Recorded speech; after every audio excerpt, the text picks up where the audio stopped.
يا صلاة النبي، ازيكم بنات عاملين ايه؟ يا رب تكونوا بخير ويا رب يجعل ايامكم كلها خير وبركة. قولوا امين يا رب العالمين. اللهم يا مغير الحال والاحوال غير حالنا الى احسن وافضل حال. قول يا رب. كل سنة وانتم جميعا طيبين وبصحة وسعادة وسلامة. خلصت النهارده الوقفة وهنعمل مع بعض فطار النهارده. عايزه اقول لكم يوم جميل لذيذ، الجو حر جدا جدا. ربنا يعين اخواتنا اللي هم في السعوديه يا رب. فعلا الجو بصي فرهده حر بطريقه رهيبه. فالحمد لله على كل حال، وربنا يتقبل منهم جميعا يا رب، وعقبالنا احنا كمان كده اما يستجيب لدعائنا يا رب. ونكون احنا كل جميعا كده نكون على جبل عرفات وربنا مستجيب دعواتنا. ادعوا يا بنات كتير النهارده، والناس اللي ملحقتش تدعي او اتلهت في اليوم او الكلام ده كله فحاولوا ادعوا على قد ما تقدروا. ادعوا دلوقتي، ادعوا الصبح وقت ما تفتكروا، ادعوا طول ما انتوا قاعدين، ادعوا باللي انتوا عايزينه باللي بتحبوه. وان شاء الله ان شاء الله ربنا مش هيجيب عرفة الجاي او السنة الجاية غير لما يكون استجاب لدعانا ان شاء الله. بصوا بقى النهارده هنعمل مع بعض شويه حاجات كده بسيطه. هتقولي لي النهارده وقفه عرفه وعامله لي فرخه ازاي؟ فهقول لكم بصوا بقى اللي موجوده عندي في البيت. الفرخه حجمها كبير كده فانا طلعتها علشان ايه؟ تفضي مكان عندي في الفريزر. تمام. بحيث بقى اجلي حته لحمه مش عارفه حاطط حته لحمه في الفريزر يبقى لا عندي مكان فاضي، لان الحمد لله الحمد لله التلاجة عملتها معايا. انا عندي التلاجة باظت النهارده بنات، يعني الله اكبر بعيد عن السامعين. التلاجة فصلت مش عايزه تبرد ووقفت على كده، فاضطريت حطيت الحاجات اللي في الفريزر بتاع التلاجة حطيته في الفريزر الكبير. فالدنيا عندي بايظه، والمفروض ما تعملش العمله بتاعتها دي النهارده. يعني انا حتى في الفيديو اللي فات عماله اقول لكم يا بنات نشيك على تلاجاتنا، نشيك على فريزراتنا، ونشيك على الحاجات دي كلها. طلع انا عندي بقى فيا العيب، طلع انا تلاجتي هي اللي باظت النهارده. والله العظيم عايزه اقول لكم الصبح زعلت جدا جدا. طب انت رايحه فين؟ انا هلاقي لك حد فاتح دلوقتي ولا؟ وده وقتك اصلا، يعني المفروض يعني حتى لو مثلا انا كنت هذبح كمان هودي اللحمه اللي انا هذبحها دي فين؟ فالحمد لله التلاجة عملت معايا الجلاشة او عملت معايا السليمة النهاردة الصبح. المهم انا فصلتها بقى وخليت جوزي يحط فيها ميه سخنه عشان مثلا لو كنت انا محمله عليها او كنت متقله فيها، فبالطريقه ديت ايه بتهدى شويه وخلاص. بس انا هحاول على قد ما اقدر ما عنديش هحمل عليها تاني. التلاجة يا بنات ما تحملوش عليها، ما تكتروش عليها، لان معرفش هو ده العيب ده عندنا ولا ممكن يكون كتر هو غلط. بس ممكن ما يبانش عندك، باين عندي انا اكتر، لان انا لما بحط حاجات كتير في الفريزر بتاع التلاجة بلاقيها ان هي ايه خلاص ما عادش بتبرد بتقف خالص. فربنا يسترها على حاجتنا جميعا. الدنيا غالية واحنا مش في وقت تلاجات ولا في وقت تصليح حتى ولا في وقت اي حاجة. فالحمد لله على كل حال. بصوا بقى انا جبت البصل وبعدين قطعته مكعبات رفيعه مش مع شويه ملح وشويه فلفل اسود، ودعكتهم كويس جدا جدا لعند ما حسيت ان البصل نزل ميه، وبعدين حطيتهم في الميه بتغلي اللي هي الميه اللي انا هسقط فيها الفرخه. تمام. شوربه اللحمه وشوربه الفراخ يا بنات انا بحط الملح بتاعهم من الاول. مقوله ما تحطش الملح ده في الاخر علشان بيوقف عمليه السوا، مفيش الكلام ده يا بنات. اللحمه لو كبيره هتاخد وقت في السوا، اللحمه لو صغيره مش هتاخد وقت في السوا. بس كده. الملح لما بتحطيه في الاول بتطعم الحاجه او بيخليها طعمها حلو جدا جدا كده، دايبه كده مالحه شويه. مش بتاكل حاجه كده مليفه، اللحمه تاكلها مليفه، الفراخ تاكلها مليفه.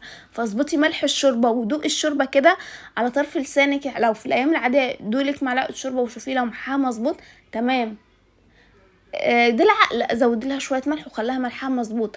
اللحمه بتاعتك تبقى كده متطعمه بالملح، وتاكلي حاجه كده تتبلع معاكي بسهوله. مش بقى تحتاجي ان انتي تحتاجي غطا ملح مش عارفه بكمون او اي حاجه تغطي فيه علشان اللقمه مش عايزه تتبلع او حته اللحمه مش عايزه تتبلع. لا يا بنات حتى سبحان الله لما بتحط لها الملح بيخلي ريحه اللحمه تظهر معاكي، او ريحه الفرخه او ريحه الحاجه اللي انت بتسلقها دي ريحتها بتظهر معاكي. انما ما بتحطيها كده من غير ملح لا ريحتها ما بتظهرش. خلي بالكم وانتوا هتعرفوا فعلا. سبحان الله انا ما بقتنعش غير باللحمه لازم يحط فيها الملح في الاول علشان بحس بطعمها.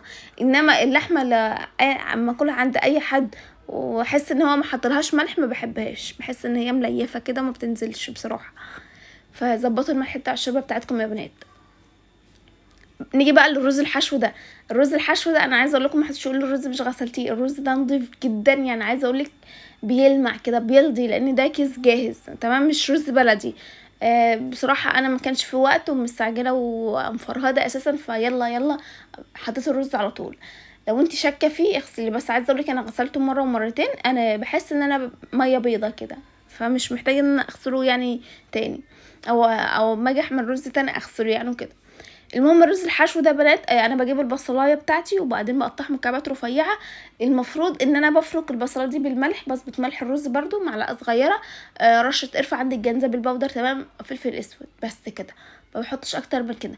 بحط معلقه زبده، مش عندك زبده هتحط معلقه سمنه بلدي، وهدعك كله في بعضه لعند ما احس ان البصله برضو طريت كده او بتنزل منها كانها تنزل ميه.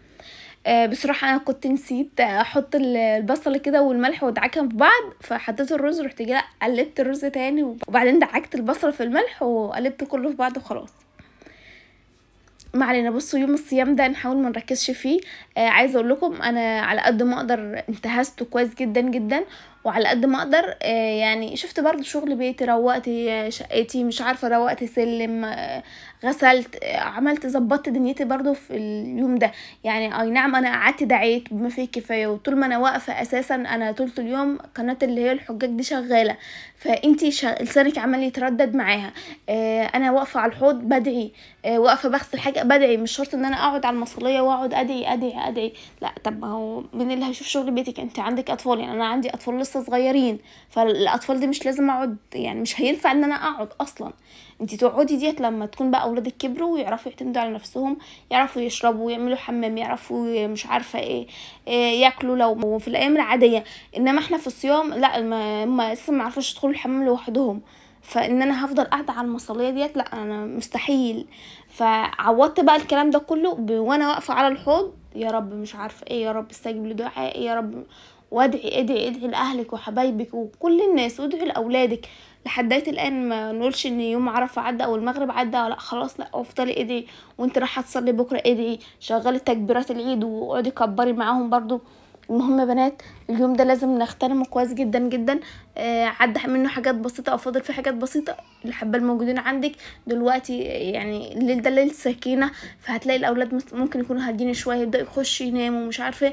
اقعدي اخلي بنفسك كده، ده حتى ربنا قال ايه، صلوا والناس نيام. فاقعدي بقى وبصليتك وسبحتك، واقعدي سبحي وقولي ربنا اللي انت عايزاه، وان شاء الله لو مثلا فاتك حاجه من نهار يوم عرفه ان شاء الله هنعوضها في الساعه او الساعتين دول. تمام. عشان الفرخه بتاعتنا، عايزه اقول لكم الفرخه يا بنات انا مش مالياها، والله انا مش ماليه الفرخه، علشان مش تتفاجئوا في اخر الفيديو. الفرخه مرخيه جدا جدا جدا، بس المفاجاه ان انا اصلا وانا بطلعها انا يعني حتى بصوا وانا حطها في الحله، انا الحله اتملت، والفرخه برضو كبيره، يعني الفرخه بسم الله ما شاء الله اللهم بارك، ربنا يا رب يجعل عندنا الخير كله. الفرخه كبيره على الحله، فلا انا رحت جايه واخده الحله، طلعت الفرخه، فضيت الميه في الحله وحطيت الفرخه تاني. عايزه اقولك انا لما باجي اطلع الفرخه من الحله ان كان نيه ولا مستويه وهي محشيه، انا بحس ان انا بطلع جبل كده، بحس ان في حاجه تقيله جدا جدا وممكن تفلت من ايدي كذا مره وتقع من ايدي كذا مره.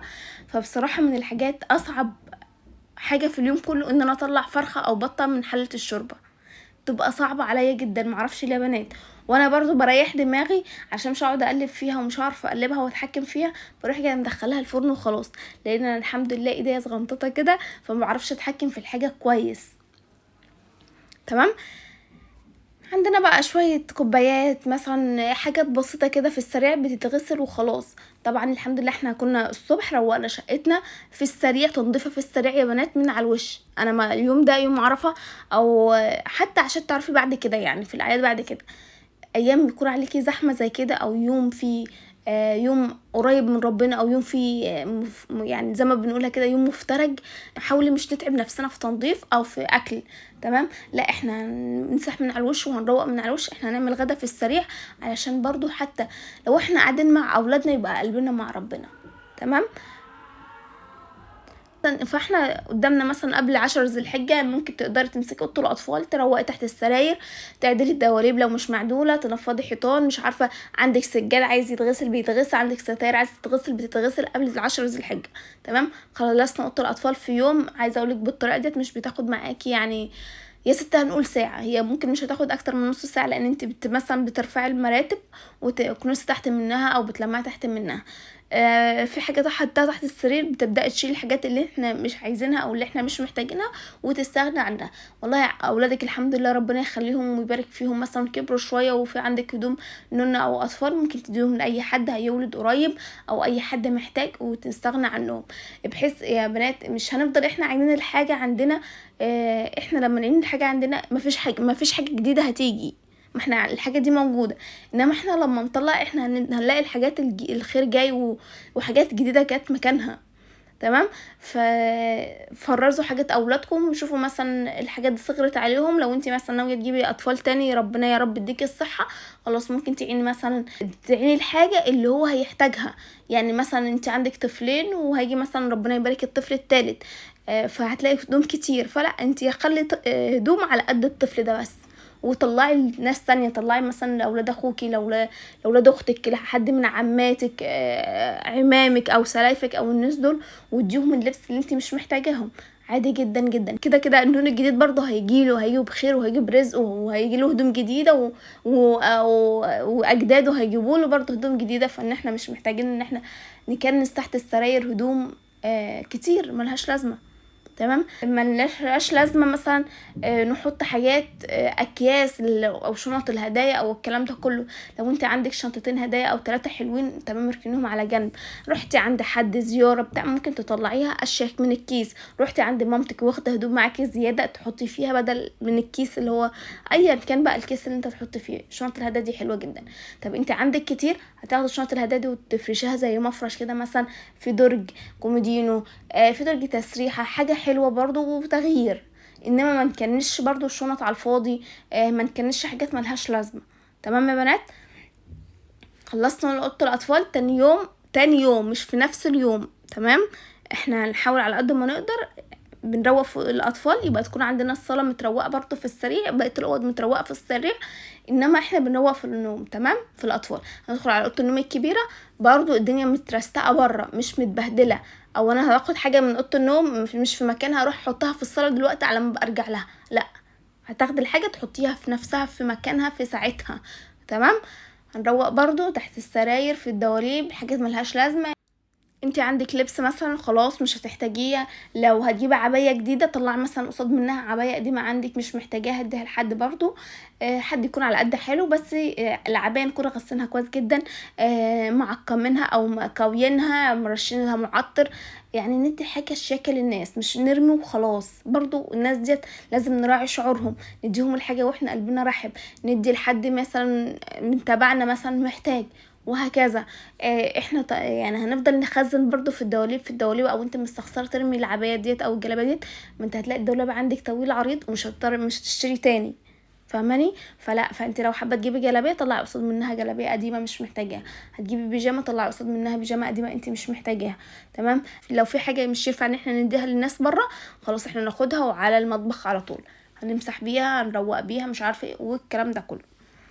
وهكذا برضو 3 يوم في الصالة او في الريسبشن، في 4 يوم في الحمام مش عارفة في المطبخ.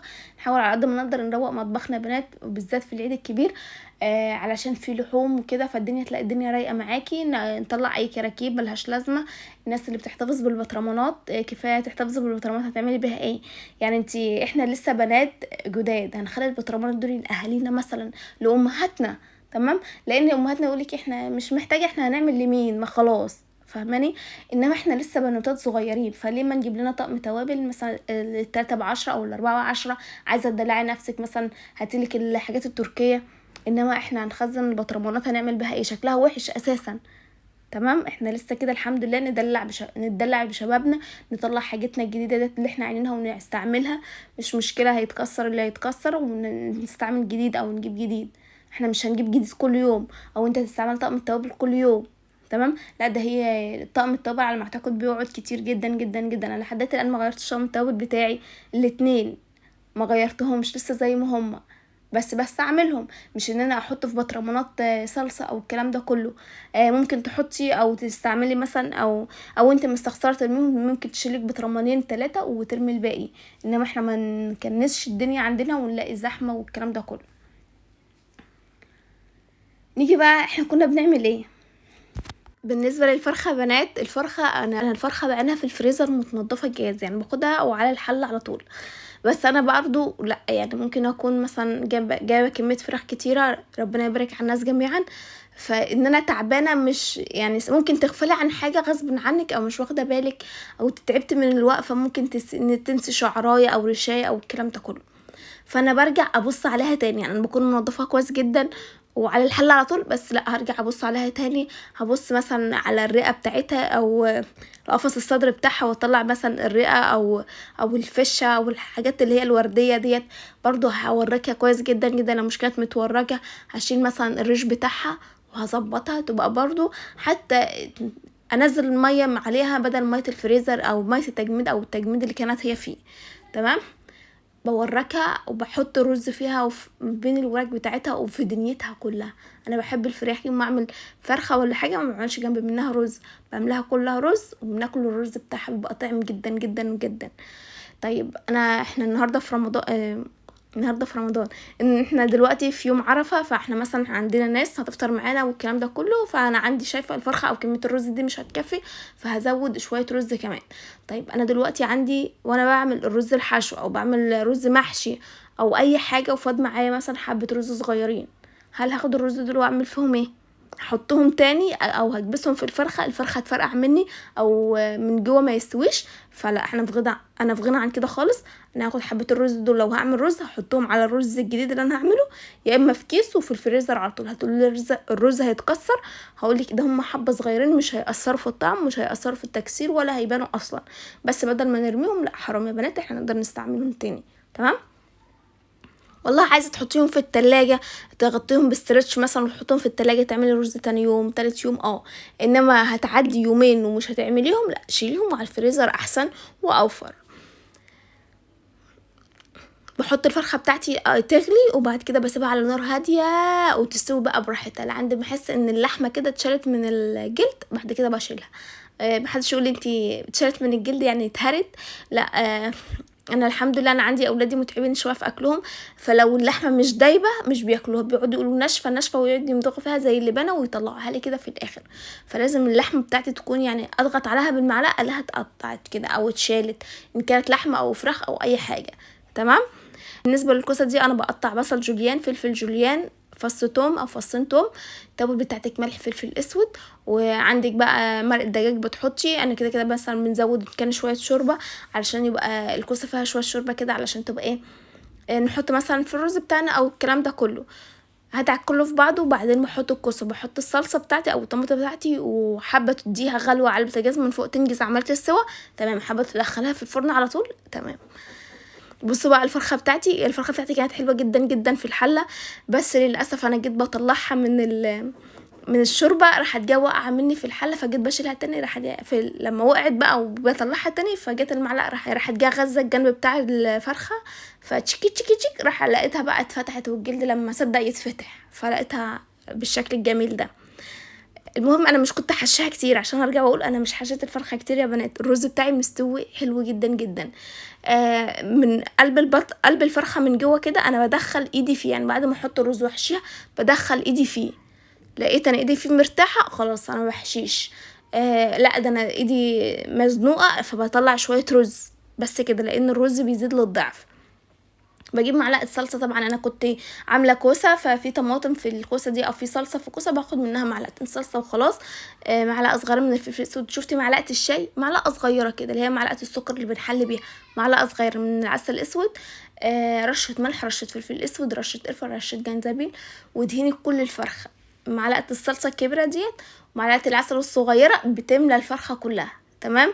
لو انت عامله فرختين بتكتري في الكميه، ادهن كله على الشوايه على طول. عايزه اقولك بتبقى طعمه وجميله جدا جدا جدا، محدش يقولي العسل هيسكرها، ده حاجه بسيطه خالص ما بيأثرش في الطعم.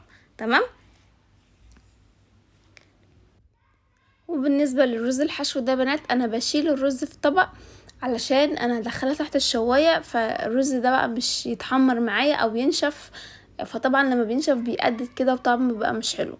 لا انا عايزه الرز يبقى طري زي ما هو كده واخد طعم، فانا بشيل الرز خالص اللي ممكن يتعرض للحراره واحطه في طبق، وساعه التقديم بحطه كله مع بعضه عادي. انما اهم حاجه انا مش عايزه الرز زياده يتعرض للحراره عشان ما ينشفش مني. يلا بقى يا بنات، لو انتوا وصلتوا معايا اللقطه دي حطوا لي لايك جميل منكم، حطوا لي كومنت، ولو ما اشتركتيش اشتركي وفعلي زر الجرس واختاروا الكل. بصوا بقى بالنسبه للرز بتاعنا، عارفين الشعريه اللي احنا كنا محمرينها مع بعض؟ هي دي بتنجز جدا جدا جدا. انا بحط الشعريه واقلب شويه في الرز كله في بعضه وخلاص. فبجد من الحاجات المنقذه والسريعه جدا جدا. شفتوا اللي طلع على وش الرز ده من البصل، اللي هو حبه الرز اللي فايضين. عايزه اقولك البصله دي بتطعم الرز، بتخليه حلو جدا جدا. برضو عملنا شويه بلح، قطعنا البلح بالمقص مع شويه ميه مغليين. علشان انا كان عندي اللبن في التلاجة فما رضيتش اسخنه، قلت لا خليه هو زي ما هو كده، وانا هزود مثلا كوبايه ميه ولا اي حاجه واغلي فيها البلح ده او هسخن فيها البلح ده، عشان ما كانش في وقت. مش نقعته من الصبح يعني، فبروح كده مسخنه ميه تدوب البلح معايا بسرعه. بزود مثلا يعني بكون كوبايه ميه وقصاد منها كوبايه لبن، علشان طبعا اللبن غلي وكل حاجه غليت يا بنات. حابه تعملي بلبن صافي تمام، حابه تعملي مثلا كوبايتين لبن قصاد منهم كوبايه ميه عسل. انا بحط مثلا في عود 3 كوبايات لبن وقصاد منها كوبايه ميه، او ساعات كوبايتين لما يكون العدد كتير او احنا مثلا عايزين نكتر في الكميه. خلاص كده هغرف بقى البلح بتاعنا وهغرف الاكل بتاعنا. حاجه كده سهله وبسيطه. عايزه اقول لكم انا برضو حمرت شويه عيش كده في الفرن، علشان مثلا لو حب حد ياكل بالعيش مش عارفه والعيش المتحمر ده بيتاكل. انا بصراحه بحس ان هو بيتاكل اكتر من العيش الطري ان احنا مسخنينه على البوتاجاز من فوق. تمام. عرفت برضو طبقين كوسه، بس الصينيه بصراحه ما كانتش واخده معاكم، فقلت مش مشكله هغرف طبق كوسه هنا وطبق كوسه انا بحطه بعدين مثلا او ورا الكاميرا. بحط طبق كوسه كمان على طبق رز. وحابه نحط شويه شرب مثلا مع عصره ليمونه، عسل جدا، شويه السلطه، والدنيا بتبقى تمام وفله. الحمد لله يا رب على النعمه اللي احنا فيها. احنا عندنا خير كتير جدا جدا. احمدوا ربنا كتير يا بنات، علشان ربنا يزيدنا من فضله ومن نعيمه. الحمد لله يا رب، وربنا يجعلها بركه، وربنا يجعلها دايما في الزياده والخير. بالنسبه لي كده خلصت فيديو النهارده. يا رب فيديو النهارده يكون عجبكم. هستنى طبعا رايكم في الكومنتات. ما تنسوش تحطوا لايك للفيديو وتشتركوا في القناه وتفعلوا زر الجرس وتختاروا الكل عشان يوصل لكم كل جديد. اشوفكم في الفيديو الجديد ان شاء الله على الف خير، وان شاء الله السنه الجايه تكونوا محققين كل احلامكم، وربنا يكتبكم يا رب وتكونوا على جبل عرفات السنه الجايه. اشوفكم في الفيديو الجديد ان شاء الله على الف خير. ما تنسوش تشتركوا وتشيروا الفيديو لكل اصحابكم. مع الف سلامه.